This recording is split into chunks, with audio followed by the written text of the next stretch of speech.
Elimu kwa jina la Yesu, nikiamini ya kwamba kila mmoja mahali penye yuko salama na mapenzi ya Mungu ndiyo yanayotendeka katika maisha yake.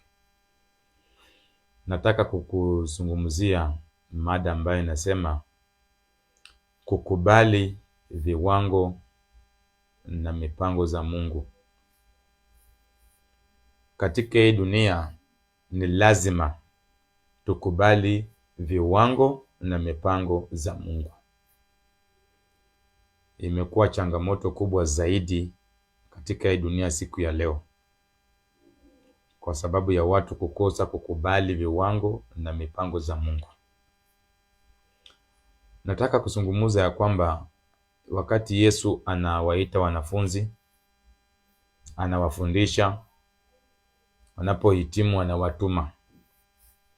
Anasema ya kwamba na mwanafunzi hata kuwa mwalimu mpaka apitie yote ambayo mwalimu anafaa kupitia akuwe mwalimu. Katika maisha kuna wakati ambapo unakuwa mtoto, kuna wakati ambao unafaa kuwa mwanafunzi, kuna wakati ambapo unafaa kuwa mwalimu. Katika maisha haya ya kawaida unapozaliwa, kuna wakati ambapo unazaliwa ukiwa mtoto, alafu baadaye unakuwa kijana, baadaye unaingia katika ndoa, baadaye unakuwa mzee. Hivi ni viwango katika maisha, na watu wote wanavielewa. Unapoingia katika shule, unaingia katika shule katika kiwango fulani. Unatoka katika kile kiwango, kama ni shule ya msingi, unaingia katika shule ya upili, baadaye utaingia kama ni katika college, baadaye utajipata kwamba umeingia hata katika chuo kikuu. Hivi ni viwango vya maisha, na hivi vyote vinaambatana kama Mungu alikupangia. Hiyo ni kitu ambacho unafaa kuelewa, ya kwamba vitaendana kama Mungu alifanya nini, alikupangia.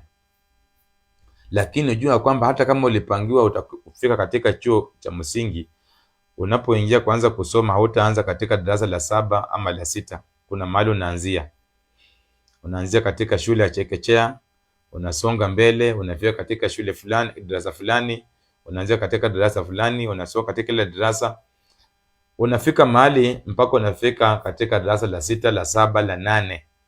Ukisonga ni viwango. Hata katika shule ya msingi kuna viwango, katika shule ya upili pia kuna viwango, hata katika college pia kuna viwango. Hivyo ndivyo ilivyo katika maisha. Hata katika kazi, wakati umeingia katika kazi, hata kama umesoma na umehitimu, kuna kiwango ambacho huwa unaanzia. Waangalie vile unafanya hiyo kazi, wakupeleka katika kiwango kingine, ufike mpaka katika kiwango cha hali ya juu. Hata ndio mtu akuwe rais, hawezi tu amuka kama hajapitia katika viwango fulani. Hivyo ni kila mtu anajua katika dunia kuna viwango ambao tunatarajia mtu kama rais akuwa amepitia kwanza. Sasa ndio tukuje tujue kwamba kweli huyu mtu vile viwango ambao amepitia na tumeviona, tuko na ushuhuda, tuseme ya kwamba kweli huyu mtu anastahili kuwa nini, rais. So wakati Mungu ameita wanafunzi, amewaambia sasa nimewafundisha na mmehitimu, sasa nendeni fanyeni wengine wakuwe wanafunzi wangu, wanifuate mimi. Wanapokuwa wanafunzi wangu, baadaye watapita katika kiwango cha kuwa wanafunzi, pia watakuwa walimu kama nyinyi. Lakini mtu aanze kuwa na walimu, hapana. Mtu anaanza kuwa na nini, na anaanzia kukua na nini, na mwanafunzi kwanza ndaende katika ualimu. So Yesu anawatuma, anawaambia kwamba fanyeni watu wakuwe wafuasi wangu. Kwanza wanaanza kuwa walimu, baadaye watakuwa wanafunzi, baadaye watakuwa walimu, na kutokea pale watafanya wengine tena kuwa wanafunzi na walimu. Hiyo ndio shughuli katika kazi ya injili na katika maisha. Mzazi pia anakuzaa, unakuwa wewe ni mtoto wake. Kuna siku tena wewe pia utakuwa mzazi, utazaa mwingine, tena utakuwa mzazi wa mtu mwingine, na tena huyo ana jambo la uzazi linaendelea kuwa hivyo, lakini lazima kwanza unaanza ukiwa mtoto. Swali ambalo limeleta shida siku ya leo, watu wengi hawako tayari kukubali kuwa wanafunzi. Watu wengi wanataka wakuwe waalimu na hawajafika kukuwa waalimu. Hiyo ndiyo shida tuko nayo katika hii dunia kwa mambo mengi.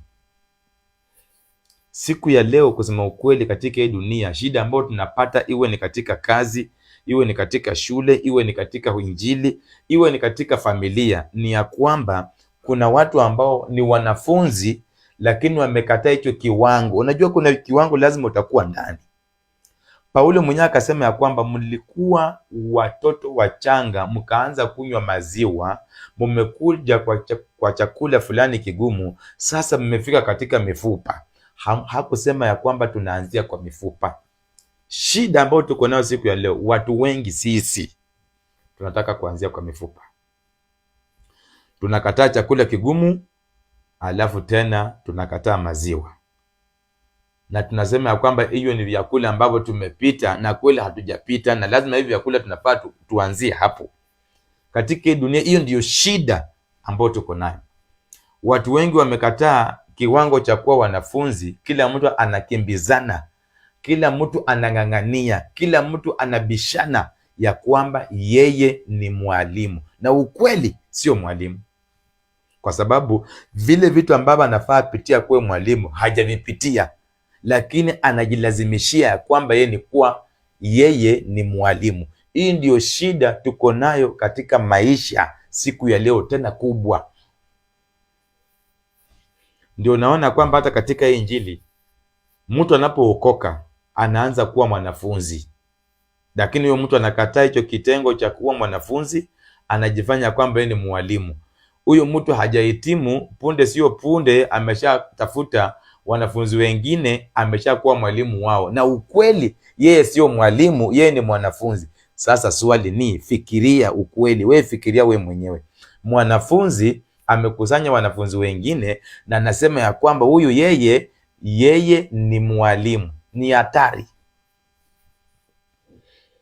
Mwanafunzi akienda katika shule akusanye wanafunzi wengine, aanze kuwaambia kwamba yeye ni mwalimu, anafukuzwa, na hata usipochunga kwamba anaambiwa kwamba katika hii shule hata wairudi tena, na kuandikiwa barua ya kwamba hafai kuenda hata kwa shule yoyote, kwa sababu huyu mwanafunzi ni muasi, huyu mwanafunzi ni gaidi, huyu ni mwanafunzi msumbufu.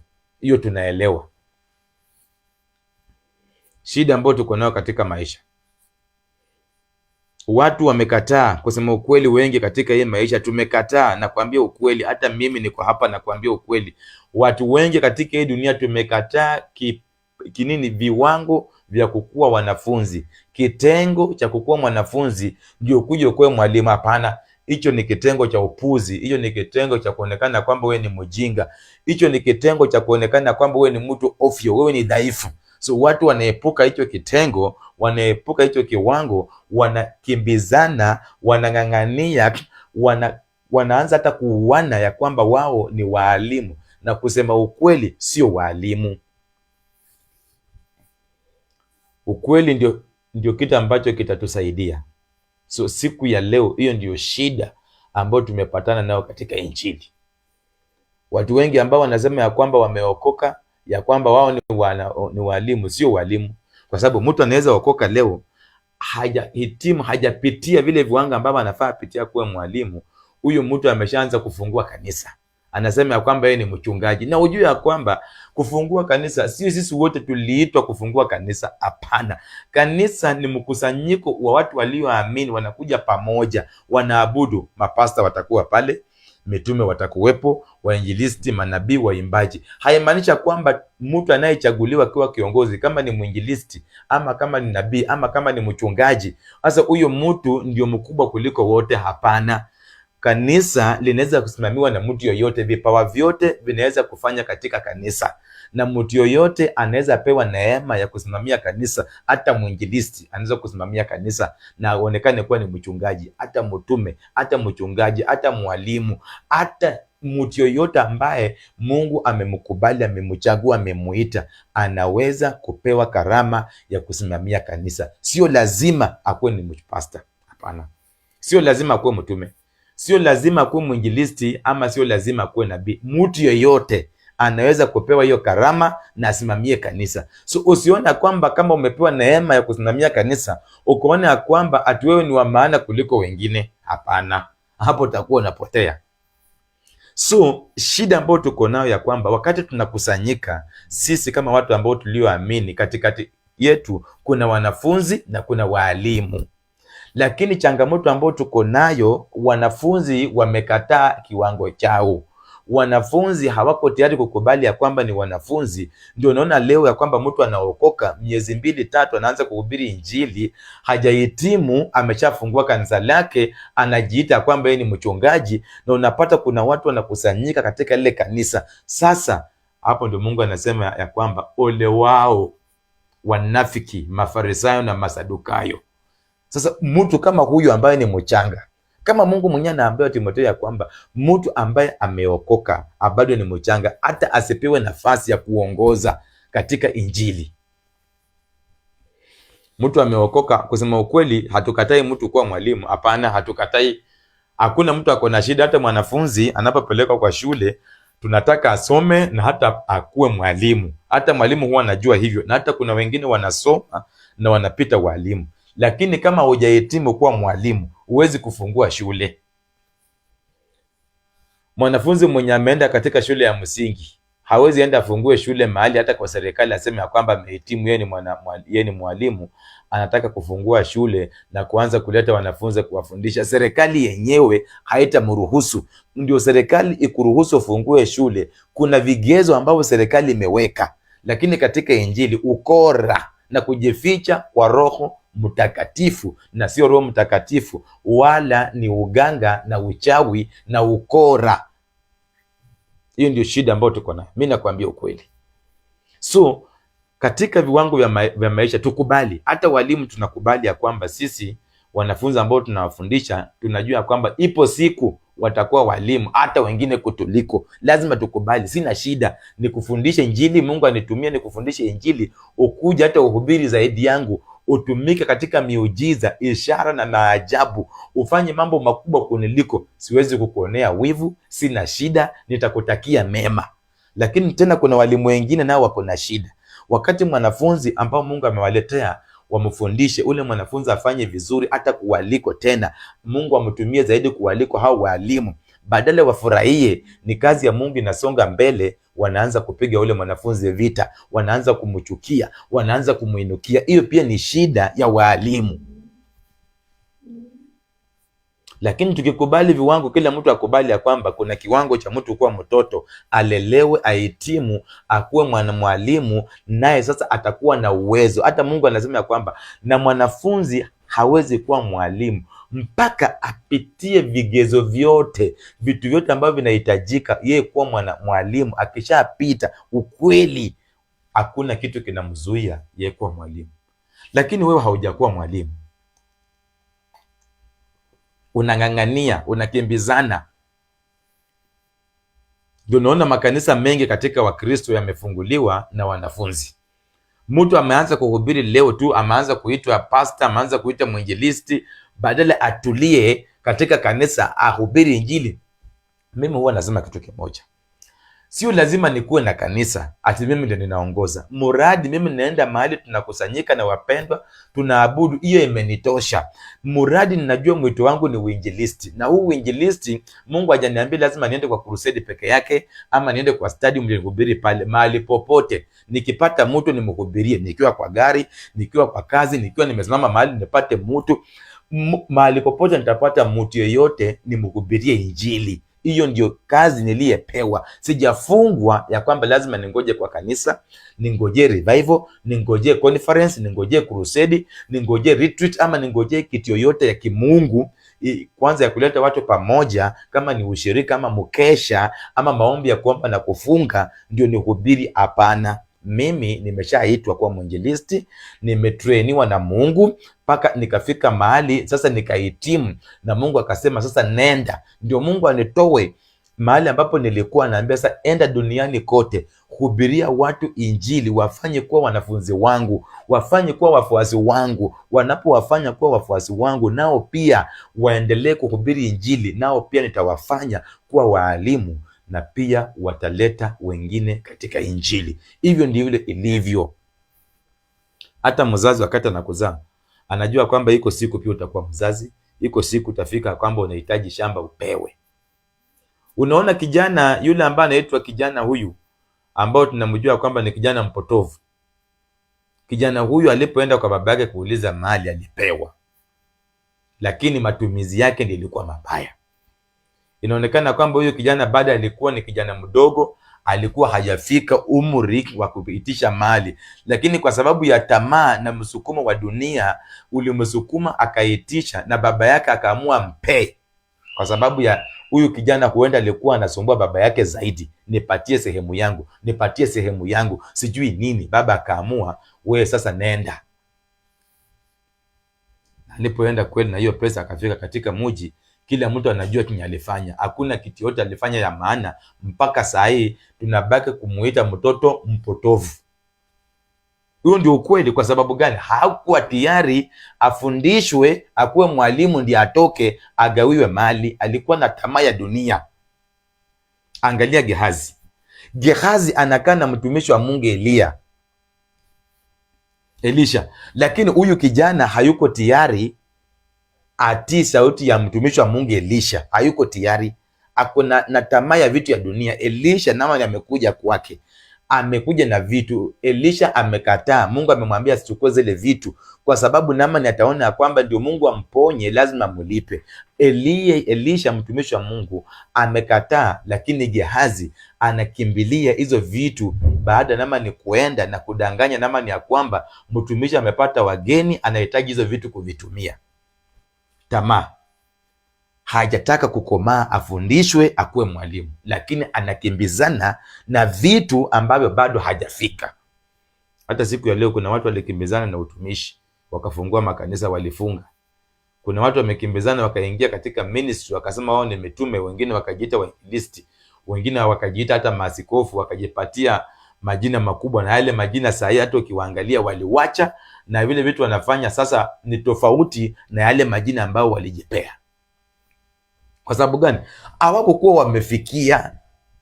Ai bwana, mtu ndiye akuwe komanda katika jeshi, mtu ndiye akuwe captain wa jeshi. Haamuki tu kutoka kwa nyumba na anakuwa captain. Kuna training anapitia. Anapohitimu kuna vitu fulani, vitengo fulani atawekwa, amalize, apite, aende kitengo kingine awekwe, waona amefanya mzuri, aende mpaka afikie kuwa captain wa wanajeshi.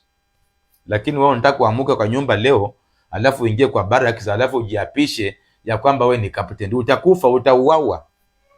Watu wengi ambao tuko nao katika hii dunia, katika Injili, wengi ambao wamefungua makanisa haya, ambao unasikia makanisa yamekuwa mengi ya Wakristo, walifungua haya makanisa kwa sababu hawakukuwa wamekomaa, walikuwa wachanga. Walienda mahali wakakemea kwa kanisa, hawakutaka kukubali marekebisho, wakatoroka, wakaamua waende wafungue mahali wajifariji ya kwamba wamefika, lakini walikuwa watoto. Mimi nakwambia ukweli. Kuna process ya maisha. Kila kitu kiko na process. Wewe hauwezi kuzaliwa leo, uoleke leo, uzae leo, uitwe mzee leo na ukufe leo. Kuna process ya vitu. Ndio unaona ule mwanajeshi alipoambia kwamba kesho kutakuwa na chakula katika malango ya Samaria, mwanajeshi alikataa ile ujumbe kutoka kwa nabii wa Mungu, akasema haiwezekani. Leo tulime, leo tupande, kesho tuvune, na tena kesho yenyewe tuweke katika gala na tulete katika malango. Mwanajeshi alikataa because anajua kila kitu kiko na prosesi yake. Watu wengi hatutaki process. Nataka tu tuamuke. Unaenda kwa mtu, unapata mtu ako na gari, mtu ako na nyumba yake amejenga, imeisha. Haujui imemchukua muda kiasi gani, imemchukua muda gapi ndio huyu mtu afikie mahali hapo. Unaenda kwa mtu, unapata mtu ameendelea na biashara yake, inasonga. Biashara inasonga sahi. Haujui huyo mtu maybe ndio huyo biashara sahi inasonga vile unaona hivyo, lakini huenda imemchukua miaka 3, haikuwa hivyo. mtu imemchukua miaka 5, mwingine miaka 10. Wewe unafika pale unaona vitu vinauzwa, mtu ameendelea, vitu vinaenda, unafikiria kwamba huyo mtu amefungua hiyo biashara na kuna wiki 2. Hautaki kujua kwamba kila kitu kiko na gharama yake. Hiyo hautaki. Chenye unataka ni kuamka asubuhi na kupata vitu vikiendelea vile unataka na tamaa yako. Kanisa la siku ya leo, watu wengi walio katika kanisa, kusema ukweli, wengi hawako tayari wakuwe wanafunzi, hawako tayari. Kila mtu anakimbizana akuwe mwalimu, afungue kanisa, kila mtu akuwe na huduma yake. Sasa wapendwa, kila mtu akikuwa na kanisa lake, wapendwa, kusema tu ukweli, nani ataabudu kwa kanisa ya mwingine kama sio upumbavu? Wapendwa, wacha tukawe na kanisa hata moja, na katika hilo kanisa litakuwa na mitume na manabii, watatoka ndani wakienda kuhubiri na watu watakuja tu kwa Kristo. Sio lazima tukuwe na makanisa maelfu mamilioni ndio tujue ya kwamba tunahubiri injili, sio hivyo. Ukiwezekana ya kwamba Mungu amekupangia utakuwa mtumishi na utaenda kuhubiri, utakuwa na kanisa, ni sawa kama Mungu alikupangia. Lakini kama Mungu alikupangia utakaa chini ya kanisa na kutakuwa na watu wengine, ridhika pale kuhubiri injili ukiwa pale, toka nje kuhubiria watu, rudi hapo. Kama wewe ni mtume, kama wewe ni nabii, kama wewe ni mwinjilisti, haimaanishi kwamba ukitoka kwenda kuhubiri nje utoke niende ufungue kanisa lako. Wapendwa, lazima tutoke katika ujinga na tuhubiri injili ya ukweli, na tusaidie watu waache kuharibu injili kwa sababu ya upumbavu, wakisema ya kwamba wamekomaa na ni wajinga na ni watoto na ni upumbavu na wasumbua. Makanisa yamekuwa mengi si kwa sababu ya injili inasonga mbele, ni kwa sababu ya utoto. Watu hawako tayari wakubali wafundishwe, wakomae ndio watoke. Wanataka tu akikuja leo aanze kuhubiri leo, kesho wako na kanisa, baadaye sijui ameshajiita mtume, baadaye ameshajiita nabii, ameshajiongelezea daktari, baadaye amejiita sijui askofu mkuu. Hiyo majina yote ni ukora na ni uganga, kwa sababu hawezi okoka leo, miezi 2, 3, mwaka mmoja ulianza ukijiita wewe ni mchungaji, umetoka pale ukasema wewe ni mwinjilisti, umejiita apostle, mara umejiita archbishop, tena umejiita wewe ni mwalimu, sasa umejiita wewe ni daktari, tena sasa unajiita wewe ni meja. Ni ukora huu. Wapendwa, hatutaendelea na injili. Hiyo ukora hapa. Yesu mwenyewe anasema ya kwamba utakuwa tu mwalimu, lakini kwanza pitia katika kitengo cha wewe kuwa mwanafunzi. Mimi nakwambia ukweli, usidanganywe. Makanisa mengi yanafaa kufungwa kwa sababu makanisa mengi yamefunguliwa na watoto, makanisa mengi yamefunguliwa na watu ambao walihubiriwa ukweli, walijikwaza, wengine walikemewa wakatoroka pale, walikimbia ukweli, wakaamua kutafuta mahali penye watakusanyika wajinga hawa, waongo hawa, wahubiri injili ambayo itawafariji wao wenyewe, waone ya kwamba wako kwa Mungu. Hapana. Mimi mwenyewe wakati Mungu aliniita, aliponiambia kwamba nitakuwa na kanisa, imenichukua muda miaka ngapi? Nimeitwa 2009 mwezi wa 3 tarehe 13. Mungu ananiita, ananiambia nitakufanya ukuwe mwinjilisti, utaanza na injili na baadaye utakuwa na kanisa. Imenichukua muda wa miaka ngapi? Tangu 2009 kanisa linakuja kupatikana 2020. Hiyo ni miaka ngapi? Baada ya miaka 11 ndio nakuja ile kanisa ambalo Mungu aliniambia. Na hapo Mungu mwenyewe amenifundisha, kwanza nimeanza na uinjilisti. Nilianza kuhubiria watu, nilienda kwa kanisa, nikakaa chini, nimekuwa chini ya kanisa, nimekuwa chini ya maaskofu, mapasta, na hapo mimi ninaendelea kunyenyekea nikisikia sauti ya Mungu. Nikitoka kwenda kuhubiria watu kama mwinjilisti, nikirudi. Mpaka wakati ulipofika Mungu, because alikuwa ameniambia, na kitu imechukua miaka 11. Wewe umeokoka mwaka mmoja, umefungua kanisa, baada ya miaka 2 umeshafunga.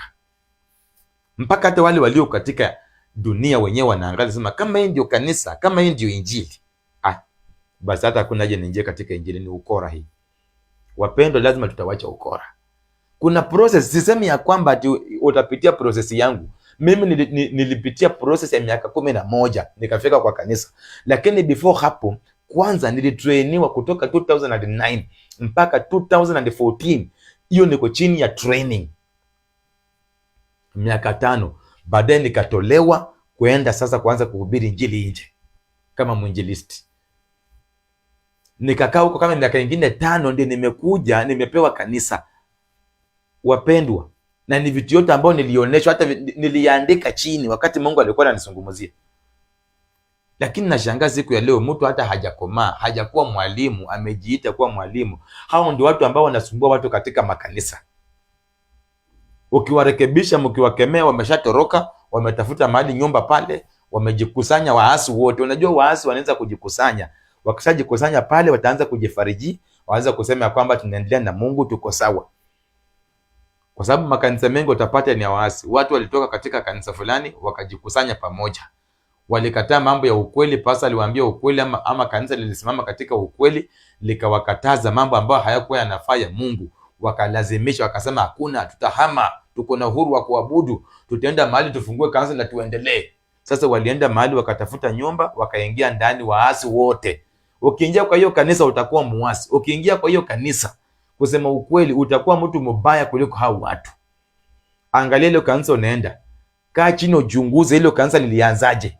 Mtu alitoka mahali aliiba washirika wa watu. Mtu alitoka mahali alikuwa muasi, alihubiriwa injili akatoroka, alikataa kurekebishwa.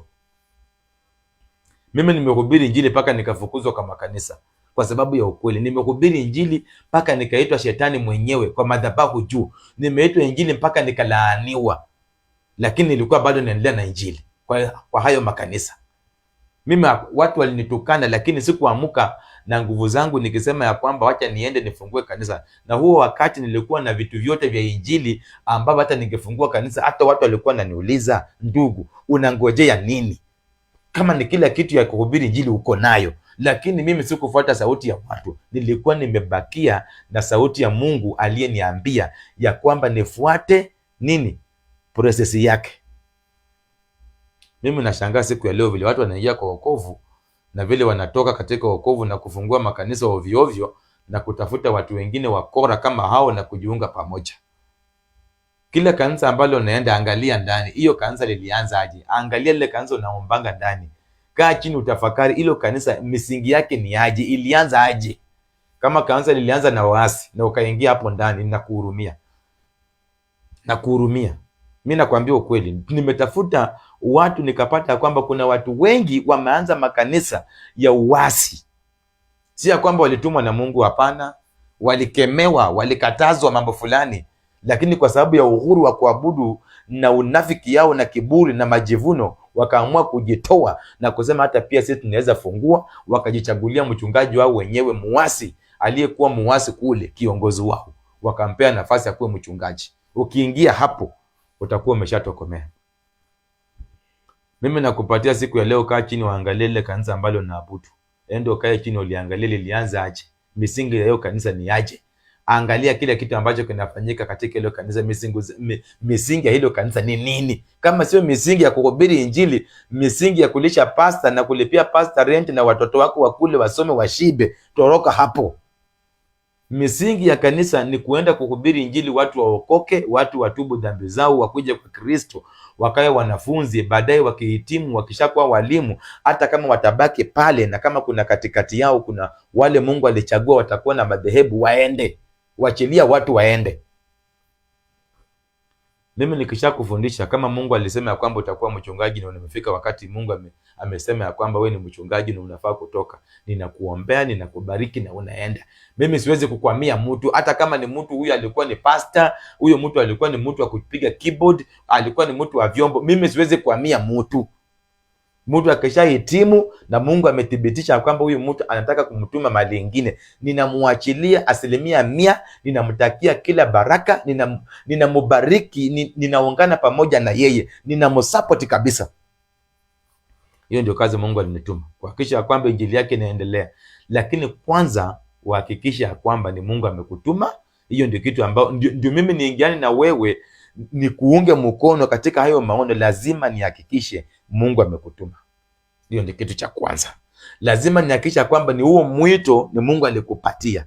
Lazima nihakikisha kwamba ni kweli kila kitu ambacho ninaingia ndani kufanya ni mpangilio wa Mungu, sio msukumo wako na sio mawazo na misukumo za dunia. Hapana, utaniona hapa.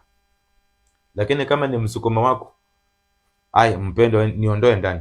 Siko tayari katika ujinga. hata tunaweza kuwa na makanisa matatu kwa hii dunia na injili itaendelea. Tutatoka nje kuhubiria watu, wakikuja wakitoka, wakihubiri wakikuja. Sio lazima tukuwe na makanisa kila mahali ndio tujua kwamba tunahubiri injili, hapana. Lakini pia tukubali tufundishwe kwanza, tukubali. Naomba nikisema ya kwamba tafadhali kila mtu akubali afundishwe na akomae, na Mungu kama alimkusudia kwamba atamtoa na kumtuma mahali ingine, na sisi pia tukubaliane. So wanafunzi tukubali kuwa wanafunzi, na walimu pia tukubali watu ambao Mungu ametuletea wanapohitimu na yeye mwenyewe amekusudia watoke katikati yetu waende kwingine, tuwawachilie, tusianze kuwalaani, tusiwakwamie, kwa sababu ndio wamekuwa wakitoa sadaka kubwa, ndio wamekuwa wakitusaidia kwa vyombo, ama wamekuwa wakitusaidia katika vitu fulani vya maana kwa kanisa. So hatuko tayari kuwaruhusu watoke. Katika kikundi cha mitume Mungu alikuwa anafundisha watu wakihitimu, anasema mtenge mtu fulani, huyu na huyu kwa kazi fulani mahali fulani waende, na hakuna siku mtume alikuwa anakamia mtu mwingine. Lakini siku ya leo ndio toke kwa kanisa. Kama wewe ni mwinjilisti, wewe ni mtume, wewe ni nabii, wewe ni mtumishi wa Mungu, mwimbaji, badala Mungu aseme ya kwani wakati Mungu amesema ya kwamba huyu mtu amefika atoke, badala watu wa kuachilia na nia safi, wanakuachilia na laana, wanakuachilia na matusi, wanakuachilia shingo upande, kwa sababu kuna vitu ambao walikuwa wametegemea wewe ndio ulikuwa kama msaada pale. Sasa hawako tayari, wanajua kwamba hiyo huduma haitaendelea. Mimi mahali ninaabudu, hata ukuje wewe ni bilionea na ukuje leo na uabudu hapo mwaka moja, kwa ule muda ambao Mungu amekusudia ufanye mambo makubwa na utoke, hautaona nikukatalia. Utaona mimi nikikuombea na nikikutakia mema mahali penye unaenda, utende hata zaidi. Mungu akutumie kufanya mambo makubwa zaidi hata yale ambao Mungu amekutumia mahali ambapo umekuwa hapa, mahali ambapo tumekuwa na wewe. Nitakutakia kila laheri. Hiyo ndio injili. Lakini nitahakikisha umekomaa na Mungu ndiye amekutuma. Nitakushirikiana pamoja na wewe injili isonge mbele. Lakini siku ya leo katika injili, walimu pia wamekuwa na shida na wanafunzi wamekuwa na shida. Kitu cha kwanza, walimu wakati wanafundisha hawako tayari kukubali ya kwamba ipo siku huyu mtu atakuwa mwalimu pia, na kuna siku atatoka katikati yetu na aende mahali ingine akuwe mwalimu kama sisi kwa watu wengine. Hiyo hatuko tayari. Wanafunzi nao hawako tayari wakuwe wanafunzi, kwa sababu wanaona ya kwamba ni kama wanadhalilishwa. Wengine wanaona kwamba ni kama ni madharau. Wengine wanaona kwamba wewe kuwa mwanafunzi ni kitu dhaifu. So wanakataa hicho cheo, wanajilazimishia wakuwe walimu, alafu baadaye wanaangamia. Hata katika kazi hivyo ndio imekuwa. Mtu ameenda mahali amefundishwa kazi, hajajua kazi, ameshatoka hapo mahali, amekimbia, ameshafungua kazi kama hiyo mahali ingine. Na bila ametoka hapo, sasa Mungu amemtuma, ametoka hapa akiiba makilanti wa huyo mtu, ameenda kule kwingine akiwaambia kwamba sasa siku hizi nimetoka hapo, niko mahali kwingine, mkinitaka mnitafute. Ni ukora hii, wapendwa. Hii ni ukora. Kama Mungu alikusudia kwamba utaenda mahali ufundishwe kama ni kazi na uhitimu na kupange, wapendwa, utatoka pale mahali kama yule mtu ambaye mmekuwa mkifanya naye kazi, atakuombea. Kusema ukweli, atakuombea. Kama kanisa ukishahitimu, Paulo walikuwa wanaita wanafunzi wenye wanatumwa mahali, wanawaombea kama kanisa, wanasema hao watu wamehitimu. Na kweli kanisa mzima inaona hao watu walikuwa wamehitimu. Hakuna mtu alikuwa anakataa. Wanawaombea, wanawabariki, wanawatakia kila laheri, wanaenda na watakuwa wanaenda wakiwaangalia, na watakuwa wanatuma watu wengine wafanye kazi pamoja nao. Hiyo ndio ukweli wa injili. Sasa wewe angalia mahali penye ulitoka ukafungua hiyo kanisa, ulikuwa umehitimu. Huyo mchungaji alikubariki. Tuende kwa upole. Ulipotoka katika hiyo huduma ulibarikiwa, ulikuwa umehitimu. Hiyo ndio kitu ambacho tunafaa tuangalie. Lakini ulitoka pale kwa sababu ya tamaa ya pesa, uliona maybe huyo pasa anakula pesa sadaka, ukaamua pia ufungue kanisa yako. Lazima uhitimu, wapendwa. Tukubaliane na mafundisho, tukae katika ukweli. Lakini tukiingia katika hii kazi ya Mungu na tamaa zetu, basi tutaangamia. So nataka nikwambia kwamba hata pia wanafunzi tukubali tufundishwe, hata katika kazi. Kama Mungu alikusudia ukishamaliza kujua hiyo kazi utaenda kufungua, watakuombea, huyo mwajiri wako atakuombea, atakubariki, na mahali penye utaenda hata mtakuwa kitu kimoja, mtakuwa mnashirikiana. Kama kazi ni kubwa upande wako, ukiitisha wafanyakazi wengine huko atakupatia. Hata wewe mwenyewe ukitaka wafanyakazi wengine umwambie, niko hapa na kazi ni kubwa, nipatie watu 2 watatu, huyo mtu atatoa katika roho ambayo ni safi, kwa sababu wakati ulitoka hapo, ulitoka katika njia ya ukweli, njia ya kimungu. Alikuombea, alijua mahali unaenda, alijua kwamba kupitia kwako pia wengine watafanyika kuwa kama wewe, na utakuwa mtu wa maana, utakuwa umesongesha hata kazi hii mbele, utafanya watu wengine wapate kazi na uchumi usonge mbele. Lakini ukitoka na ukora, kusema ukweli, haujahitimu, umetoka na ukora. Wakati ulikuja kwa hiyo kazi ulikuja kupiga magoti, lakini umetoka ukiwa umekunya na umechukua hiyo mavi umepiga pale mahali ulitoka. Kusema ukweli, hiyo ndio Ukristo. Huo ndio sasa malipo ya mtu kutenda mema na kulipa mema. Huo ndio ukweli wapendwa. Tuangalie hata kama tumekaa na watu katika familia, mtu alikukaribisha kwake, umekaa na huyo mtu unataka kutoka, huyo mtu lazima akubariki, huyo mtu lazima azungumuze jambo kwako, ndio utakuwa umetoka vizuri. Mahali penye utaenda hata umwalike akuja hapo, ajue mahali umeenda, atakuombea, atakuwa anakuja akikuangalia, utakuwa unamtembelea. Hiyo ndio kutoka mahali na amani. Huo ndio kutoka kwa kuonesha kwamba umekomaa.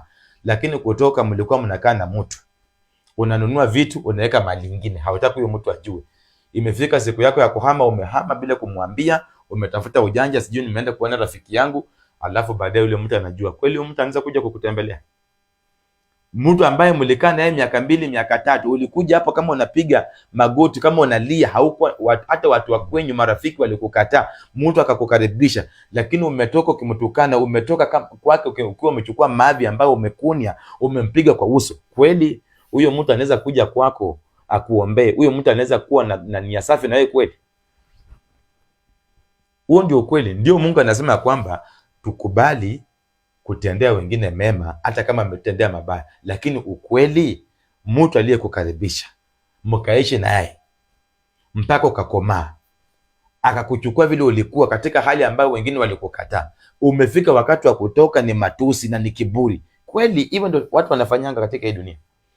Ulitoka hapo mahali kama hujakomaa, na ukatafuta njia ya kutoka na madharau na kiburi na kutafuta watu wengine na kuchafua jina la mtu ambaye ulikaa naye miaka 2 miaka 3 miaka 4. Wapendwa, tukomae katika ndoa, tukomae katika kazi, tukomae kwa Injili, tukomae kwa familia, na tukubali kuwa wanafunzi, tufundishe, tuhitimu mpaka tukuwe walimu. Na sisi walimu pia tukubali ya kwamba mtoto akishafundishwa, amehitimu, amekuwa mwanamwalimu, tumkubali na tumruhusu afanye hiyo kazi ya ualimu kwa nia safi. Wacha niwachie pale siku ya leo, lakini nimekuachia neno moja kwamba tafadhali kubali kupitia katika kila kiwango ambacho Mungu alikusudia katika maisha yako. Wale ambao mmefuatilia ujumbe huu, tuko na mitandao 3 ambao ujumbe huu unawekwa katika channel ya YouTube. Channel yetu ni Believe and Obey the Only True God. Katika TikTok, Believe and Obey Jesus Only. Katika hapa Facebook ni Believe Obey. Hizo ndio mitandao 3 ambazo tunaweka ujumbe huu. Ujumbe huu unapoupata, unapokubariki, peana ujumbe huu kwa watu wengine, ili injili ya Mungu ikasonge viwango hadi viwango, na Mungu awatende mema. Amen, amen, amen.